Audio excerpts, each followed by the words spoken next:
യോഹന്നാന്റെ 3-ാം ലേഖനം 2-ാമത്തെ വാക്യം. പ്രിയനെ, നിന്റെ ആത്മാവ് ശുഭമായിരിക്കുന്നതുപോലെ നീ സകലത്തിലും ശുഭമായും സുഖമായും ഇരിക്കണമെന്ന് ഞാൻ പ്രാർത്ഥിക്കുന്നു.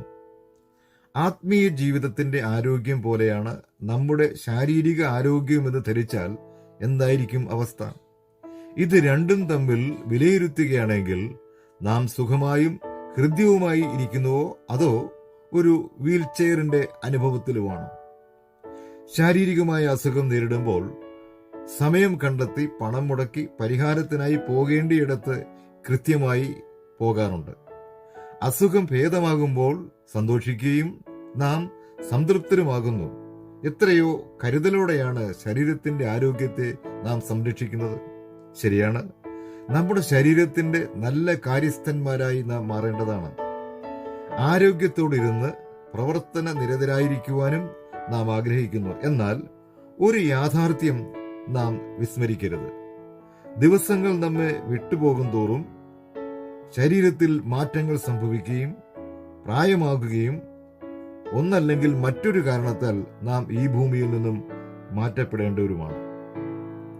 പ്രാരംഭമായി കേട്ട വാക്യത്തിന്റെ വെളിച്ചത്തിൽ നമ്മോട് തന്നെ നമുക്കൊന്ന് ചോദിക്കാം, ഞാൻ അല്ലെങ്കിൽ നമ്മൾ ശാരീരികമായി സകലത്തിലും ശുഭമായും സുഖമായും ഇരിക്കണമെന്ന് ആഗ്രഹിക്കുന്നത് പോലെ ആത്മീയ ജീവിതത്തിലും ഇപ്രകാരം തന്നെ ആയിരിക്കണമെന്ന് ആഗ്രഹിക്കാറുണ്ടോ?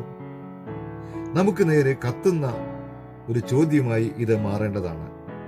ശാരീരിക ആരോഗ്യത്തിനായി നാം വിട്ടുവീഴ്ച കാണിച്ചിരുന്നില്ല. എന്നാൽ നാം നമ്മുടെ ആത്മീയ വളർച്ചയ്ക്കും ആത്മീയ ജീവിതത്തിനും വേണ്ട കാര്യങ്ങൾ ശ്രദ്ധാപൂർവം വിലയിരുത്തി പ്രതിവിധി കണ്ടെത്തുന്നുണ്ടോ? ആത്മീയ ജീവിതത്തിന്റെ വിശപ്പിനും ദാഹത്തിനും അടങ്ങുന്ന വിശേഷാൽ ദൈവവചന പഠനത്തിനായി സമയം മാറ്റിവെക്കാറുണ്ടോ? ഏകാഗ്രമായിട്ട് ദൈവവുമായി നാം സംസാരിക്കുന്നുണ്ടോ?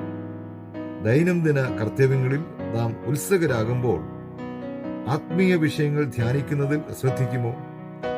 ആത്മീയ ജീവിതം നയിക്കുന്ന വ്യക്തികളുമായി നാം ആത്മീയ ചിന്തകൾ പങ്കിടാറുണ്ടോ? യേശുനാഥനെ ആത്മാർത്ഥമായി സ്നേഹിക്കുന്നവരും തിരുഹിതം നിറവേറ്റുന്നതിൽ നാം ജാഗ്രതയുള്ളവരുമാണോ?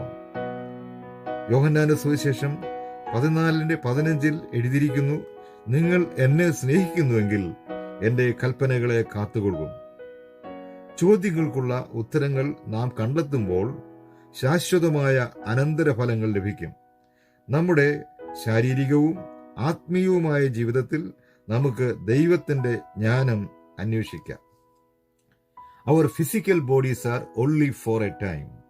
Our spiritual being is forever. നമ്മുടെ ഭൗമിക ശരീരം ഒരു സമയത്തേക്കുള്ളത് മാത്രമാണ്. നമ്മുടെ ആത്മീയ സത്തയോ എന്നേക്കും ഉള്ളത്. ദൈവനാമം വാഴ്ത്തപ്പെടുമാറാകട്ടെ.